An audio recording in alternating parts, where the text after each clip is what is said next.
अपने सख्त फैसलों और ईमानदारी के लिए पहचाने जाने वाले आईएएस अफसर तुकाराम मुंडे ने जब से खाद्य एवं औषधि प्रशासन यानी एफडीए की जिम्मेदारी संभाली है, तब से ही महाराष्ट्र में इन दिनों गुटखा माफियाओं से लेकर होटल संचालक तक हर कोई खौफ में है।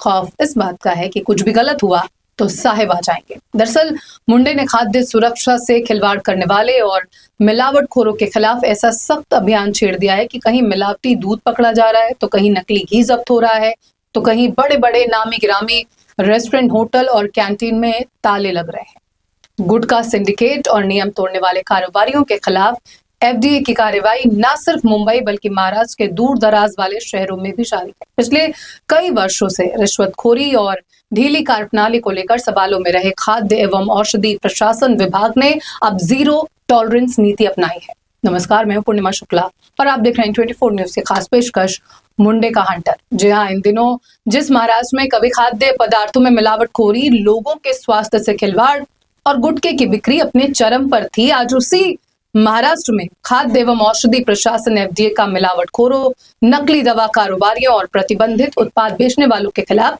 राज्यव्यापी अभियान जारी है। वहीं मुंबई में भी अस्वच्छ खाद्य प्रतिष्ठानों के खिलाफ अभियान चलाए जा रहे हैं, जिसके चलते बीते दिनों मुंबई की 5 बेकरी के लाइसेंस निलंबित कर दिए गए थे। इनमें प्रसिद्ध बिम्बो ब्रिस्टल बेकरी भी शामिल है। ब्रिस्टल बेकरी फोर्ट स्थित लगभग 100 साल पुराने पारसी रेस्टोरेंट जिमी बॉय की सहयोगी इकाई है। एफडीए द्वारा जारी वीडियो में बेकरी के ब्रेड बनाने वाले अवन और फ्रीजर के अंदर कॉकरोच घूमते दिखाई दिए। वहीं एक बार फिर मुंबई में एफडीए ने बड़ी कार्रवाई को अंजाम दिया है। दरअसल एफडीए ने राज्यव्यापी विशेष जांच अभियान के तहत बड़ी कार्रवाई करते हुए मुंबई के 5 प्रतिष्ठित क्लबों के FSSAI लाइसेंस तत्काल प्रभाव से निलंबित कर दिए हैं। चेकिंग के दौरान स्वच्छता, खाद्य सुरक्षा और खाद्य मानक नियमों के गंभीर उल्लंघन पाए गए। इसके अलावा एक क्लब को व्यवसाय बंद करने का नोटिस और एक अन्य को सुधार नोटिस जारी किया गया। आपको बता दें कि एफडीए ने मुंबई के 7 क्लब, कैंटीन और रेस्टोरेंट की जांच की थी। जांच में कई जगहों पर गंदगी, कीटों का प्रकोप, एक्सपायर्ड खाद्य सामग्री का उपयोग, खाद्य पदार्थों के अनुचित भंडारण और खाद्य सुरक्षा नियमों की गंभीर अनदेखी सामने आई। वहीं क्रिकेट क्लब ऑफ इंडिया में शाकाहारी और मांसाहारी भोजन तैयार करने की जगह अलग नहीं थी। रसोई और कचरा निस्तारण क्षेत्र में बड़ी संख्या में कॉकरोच और मक्खियां पाई गई। एक्सपायर्ड खाद्य सामग्री, सड़ी गली सब्जियां और खराब मशरूम भी मिले। इसके अलावा खाद्य पदार्थों के भंडारण और लेबलिंग में गंभीर अनियमितताएं थी। जूहू जिमखाना में भी खाद्य पदार्थों की उचित निगरानी नहीं की जा रही थी। इस्तेमाल किए गए तेल का रिकॉर्ड भी नहीं था। रसोई क्षेत्र में ड्रेनेज व्यवस्था खराब पाई गई और कर्मचारियों द्वारा दस्ताने, कैप और इसके अलावा एप्रिन का भी इस्तेमाल नहीं किया जा रहा था।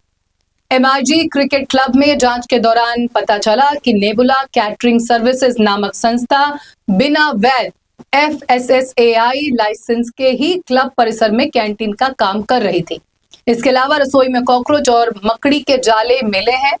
साथ ही खाद्य पदार्थों का भंडारण नियमों के अनुरूप नहीं पाया गया।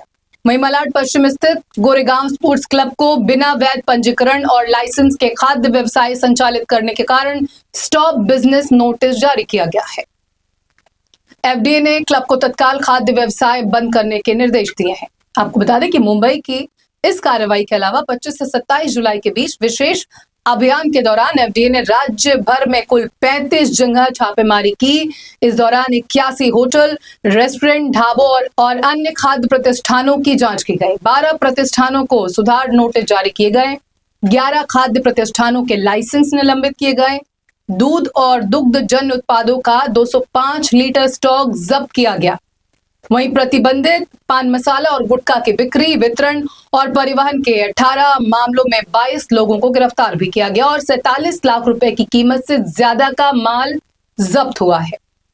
अन्य खाद्य पदार्थों का 21,000 से ज्यादा किलोग्राम स्टॉक पकड़ा गया, जिसकी कीमत करीब 58 लाख रुपए है। इसे भी जब्त किया गया। वैसे आपको ये भी बता दें कि पिछले 1 महीने में चलाए गए विशेष अभियान में 60 करोड़ रुपए से अधिक मूल्य का मिलावटी खाद्य पदार्थ, अवैध दवाएं और अन्य प्रतिबंधित सामग्री मिली है। इस दौरान सैकड़ों स्थानों पर छापेमारी कर करीब 600 से ज्यादा लोगों को गिरफ्तार भी किया गया है। कार्रवाई के दायरे में मिलावटी दूध, गुटखा, फर्जी दवाएं, अवैध कॉस्मेटिक, जहरीली शराब और मेडिकल उपकरण तक शामिल रहे। आपको बता दें कि मुंबई, ठाणे, पुणे, नवी मुंबई और पालघर समेत समूचे राज्य में 1600 से ज्यादा स्थानों पर अब तक छापेमारी की जा चुकी है। इस दौरान लगभग 60 करोड़ रुपए का मिलावटी और संदिग्ध खाद्य पदार्थ जब्त किया गया। सबसे बड़ी कार्रवाई मिलावटी दूध और दूध उत्पादों के खिलाफ ही रही है। टीमों ने लगभग 3 लाख लीटर मिलावटी दूध और 1,30,000 किलोग्राम से ज्यादा दूध से बने हुए आइटम जब्त किए हैं, जिनकी कुल कीमत 5 करोड़ रुपए से अधिक बताई गई है। इसके अलावा प्रतिबंधित गुटखा और पान मसाला बेचने वालों के खिलाफ भी सख्त अभियान जारी है। एफडीए ने 13 करोड़ रुपए मूल्य का गुटखा और संबंधित सामग्री जब्त की। इस मामले में 440 से ज्यादा एफआईआर दर्ज हुई हैं और 600 से ज्यादा लोगों को गिरफ्तार किया गया। अधिकारियों का कहना है कि ये कार्रवाई राज्य में अवैध तंबाकू कारोबार पर बड़ा झटका है। वहीं खाद्य सुरक्षा मानकों की जांच के लिए राज्य भर में 603 होटल, ढाबे और खाद्य प्रतिष्ठानों का निरीक्षण किया गया। जांच के दौरान 222 प्रतिष्ठानों को सुधार नोटिस दिए गए हैं, जबकि गंभीर अनियमितताओं के चलते 72 लाइसेंस निलंबित कर दिए गए हैं।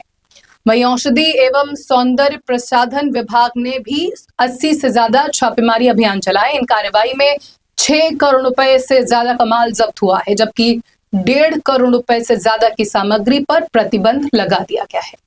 विभाग ने 18 एफआईआर दर्ज कर 8 आरोपियों को गिरफ्तार किया।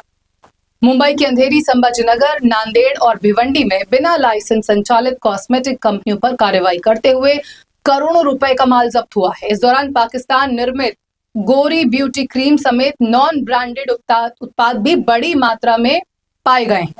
पुणे और पिंपरी चिंचवड़ में मेथनॉल युक्त जहरीली शराब से हुई 18 मौतों के बाद एफडीए ने विशेष अभियान चलाया। भिवंडी में बिना उचित रिकॉर्ड के रखे गए 5,929 किलोग्राम मेथनॉल को जब्त किया गया। अधिकारियों का मानना है कि इसका इस्तेमाल अवैध शराब निर्माण में किया जा सकता था। एफडीए ने एसिलॉक 150 और एसिलॉक 300 दवा के करीब 2.5 करोड़ रुपए मूल्य के स्टॉक को वापस मंगाने का आदेश भी जारी किया है। जांच में पाया गया कि लेबल पर रैनिटिडीन का उल्लेख था, जबकि फॉर्मुलेशन में फैमोतिडीन का उपयोग किया गया था। इसके बाद पुणे, नागपुर और भिवंडी से संबंधित स्टॉक रिकॉल किया गया। वहीं पालघर में बिना स्टेरिलाइज किए गए मेडिकल ग्लव्स बेचने के आरोप में 1.5 करोड़ रुपए का स्टॉक प्रतिबंधित किया गया। इसके अलावा अनियमितताओं के चलते 21 ब्लड सेंटर्स के लाइसेंस निलंबित किए गए, जबकि 34 संस्थानों के लाइसेंस स्थायी रूप से रद्द कर दिए गए। इतना ही नहीं, पालघर जिला कार्यालय में मौजूद कैंटीन को भी सील किया गया है। अधिकारियों का कहना है कि ये अभियान केवल जब्ती तक सीमित नहीं रहेगा। मिलावटी खाद्य पदार्थ, नकली दवाओं और अवैध उत्पादों के नेटवर्क को पूरी तरह खत्म करने के लिए आगे भी विशेष अभियान जारी रहेंगे। महाराष्ट्र में की गई इस व्यापक कार्रवाई को खाद्य और दवा सुरक्षा के क्षेत्र में अब तक की सबसे बड़ी कार्रवाई माना जा रहा है, जिसने मिलावटखोरों और अवैध कारोबारियों की मुश्किलें बढ़ा दी है। कुल मिलाकर एक अधिकारी ने ये बता दिया कि यदि एक अफसर ईमानदारी से काम करे तो पूरा सिस्टम बदल सकता है। फिलहाल महाराष्ट्र में कालाबाजारी और मिलावटखोरी के खिलाफ जारी कार्रवाई में माफियाओं में हड़कंप मचा हुआ है। नियमों का उल्लंघन करने वाले दुकानदारों और व्यापारियों पर ताबड़तोड़ कार्रवाई के कारण राज्य भर में माफियाओं में मुंडे का खौफ है। 21 साल के करियर में 25 बार ट्रांसफर किए जाने के बावजूद भी उन्होंने अपने सिद्धांतों से कभी समझौता नहीं किया।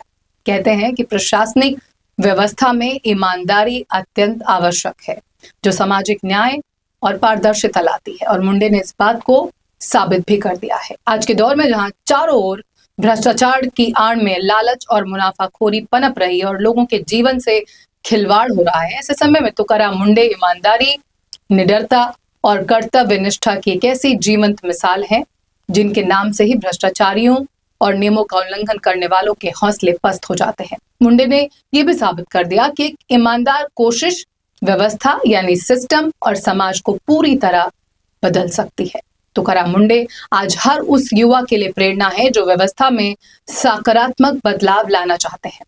तुकाराम मुंडे इस बात का भी जीता जागता उदाहरण है कि यदि एक प्रशासनिक अधिकारी ठान ले तो अकेले के दम पर भी भ्रष्ट व्यवस्था की नींव को हिला सकता है। यही वजह है कि आज महाराष्ट्र की जनता और युवा उन्हें महाराष्ट्र का सिंघम और पीपल्स ऑफिसर कहते हैं। लेकिन एक सच्चाई ये भी है कि ईमानदारी की राह आसान नहीं होती। कहते हैं कि जब एक अधिकारी पूरी तरह ईमानदार होता है तो पूरी व्यवस्था उसके खिलाफ खड़ी हो जाती है, लेकिन फिर भी कानून और जनता की नजरों में उसका सम्मान सर्वोच्च हमेशा रहता है।